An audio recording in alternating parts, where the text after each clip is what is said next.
মনে রাখতে হবে তুমি একজন সুন্দর ছেলে।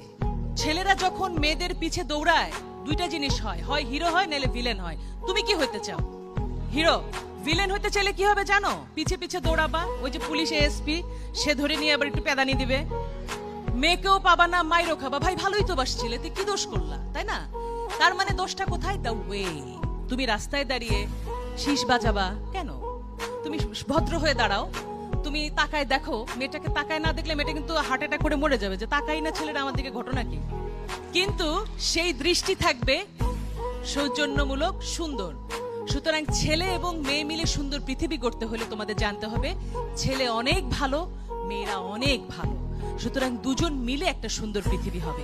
নিজের শরীরকে যত্ন নিতে হবে দুটি কারণে, নিজে সুস্থ হয়ে গড়ে ওঠা, নিজের যত্ন নেবে, তাহলে কি হবে, অনাগত যে বাচ্চাটা আসবে সেটাকে মনে রাখতে হবে একটা মেয়ের পেটে একটা বাচ্চা মানে সে মেয়েটি মা হচ্ছে আর ছেলেটি বাবা হচ্ছে, আর তাদের বাবা মারা নানি দাদি হচ্ছে।